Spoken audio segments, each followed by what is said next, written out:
بسم اللہ الرحمن الرحیم۔ السلام علیکم۔ کیا آپ جانتے ہیں پیشاب کو روکنا کتنا بڑا نقصان ہے اور ایسا کرنا کن لا علاج بیماریوں میں مبتلا کرتا ہے؟ اور اگر آپ مثانے کی تکلیف سے زندگی بھر کے لیے بچنا چاہتے ہیں تو آل رسول صلی اللہ علیہ وآلہ وسلم سے ملنے والے اس موتی پر عمل کر لیں۔ انشاءاللہ کبھی بھی مثانے کی تکلیف میں مبتلا نہیں ہوں گے۔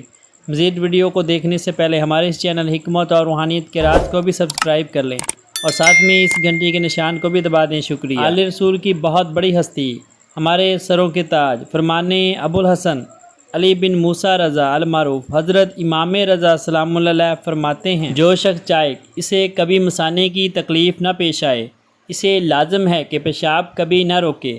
اور آج کی جدید سائنسی ریسرچ اس بارے میں کیا کہتی ہے یہ بھی ضرور جان لیں۔ دوران سفر یا نیند کا غلبہ یا کسی بھی وجوہات کی صورت میں یا ہماری لاپرواہی، بعض خواتین و حضرات بار بار غسل خانے سے بچنے کے لیے کوشش کرتے ہیں کہ پیشاب کو روک لیا جائے، جو کہ نہ صرف مثانے کی کمزوری کا سبب بنتے ہیں بلکہ اس عادت کے نتیجے میں یہ خطرہ ہوتا ہے کہ مثانے میں سیال زیادہ جمع ہونے پر وہ واپس گردوں میں نہ چلا جائے، جو کہ گردوں کو فیل کرنے کی بڑی وجہ بن سکتا ہے۔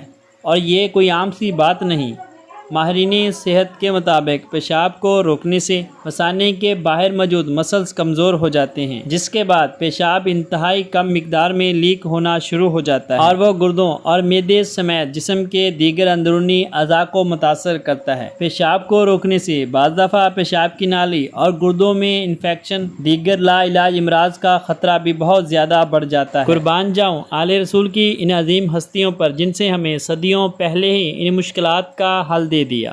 ملتے ہیں ایک نئی ویڈیو کے ساتھ، تب تک کے لیے میں اپنے محترم ناظرین سے اجازت چاہوں گا۔ اللہ حافظ۔